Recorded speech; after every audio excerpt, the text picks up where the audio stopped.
Bon, ben, en deux mots tout simples, expliquez-nous un peu votre présence ici au départ à Denain. Parce qu'on est sur la course femme, c'est vrai qu'il y a une course homme et puis il y a une belle course femme dont la tenante du titre est française. Oui, absolument. Il était important pour moi de venir aujourd'hui sur ce Paris-Roubaix.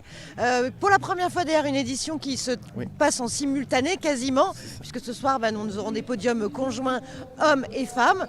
Donc c'est aussi un beau symbole je trouve et je tenais absolument à être au départ de cette course parce que c'est une course mythique. Et c'est vrai que pour moi il fallait que je sois aux côtés de nos coureuses et qui vont donc affronter ce qu'on appelle l'enfer du Nord. Hein. Vous connaissez mieux que moi cette expression.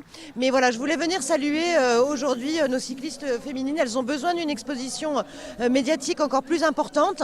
Et puis, vous le savez, le monde du cyclisme, il est intimement attaché aussi à ce territoire du Nord, voilà, qui est une grande terre de vélo. Et il y a quelque chose de spécifique dans cette course. Et donc, voilà, pour moi, c'est un grand honneur et un bonheur d'être aujourd'hui présente. Et je tiens vraiment à remercier tous ceux qui rendent cela possible. J'ai parlé des bénévoles, bien évidemment, les collectivités, les partenaires et puis l'organisation ASO, puisque c'est une des courses mythiques du sport français. Juste sur Paris-Roubaix, justement, ça fait partie du patrimoine, ça fait partie des monuments du cyclisme. Il y en a 5. Il y a Paris-Roubaix.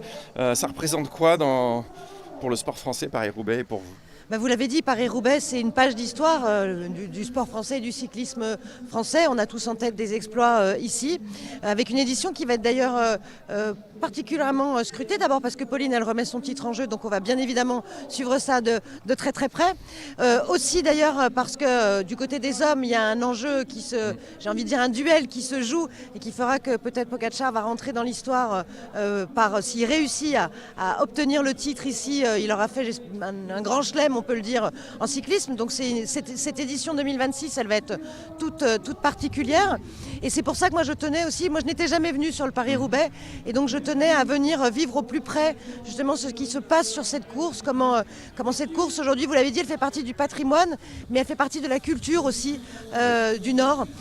Et donc je venais vivre aussi ce grand moment de supporterisme français, parce qu'on a cette patte aussi en France. Le supporterisme français, c'est quelque chose de très particulier, et donc je voulais être au plus proche aussi de cette course pour vivre toutes ces belles émotions aux côtés de nos coureuses et de nos coureurs.